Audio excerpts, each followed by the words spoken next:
The laughter cut deeper than it should have, not the friendly kind, the sharp kind that makes your chest tighten.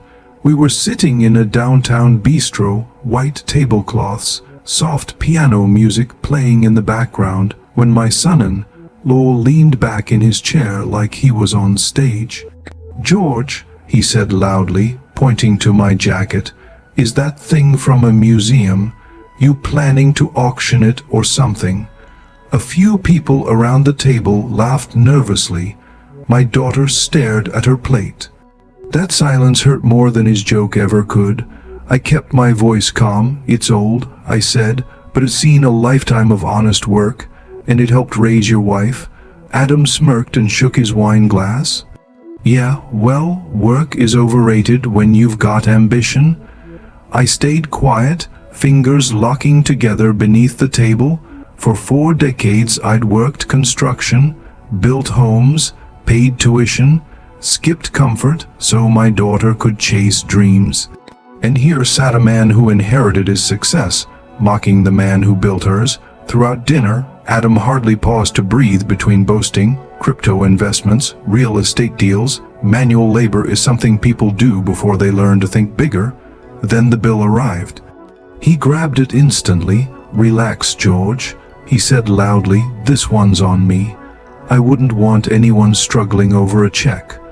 That was it. I stood slowly. "Actually," I said, steady but clear, "I'll handle mine." He waved dismissively. "Come on, it's not necessary." "It is to me." I reached into my coat pocket and pulled out a sealed folder. My daughter's eyes flickered. "Dad, what's that?" "A gift," I answered gently. "One I plan to give tonight." She opened it. Her breath caught. "A property deed," the reveal, "Dad. You bought us a house." Adam snorted. "You on a builder's pension."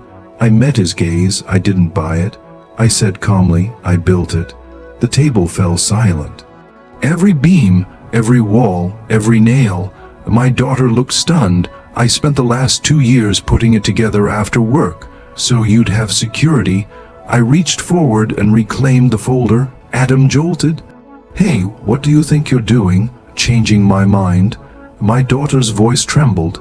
"Dad, please." I kept my eyes on Adam. Respect isn't purchased with money. It's earned by how you treat people, and tonight you treated me like I didn't deserve any at all. He stood angrily. "You can't just take it back.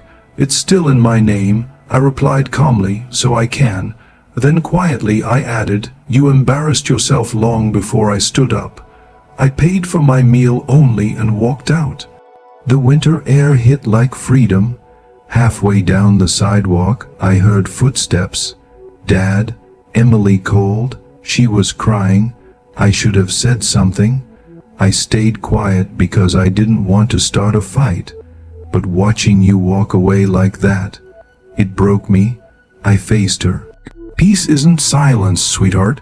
Silence is surrender." She nodded slowly. 2 months later, Emily called. I left him. She said he didn't like me finding my voice.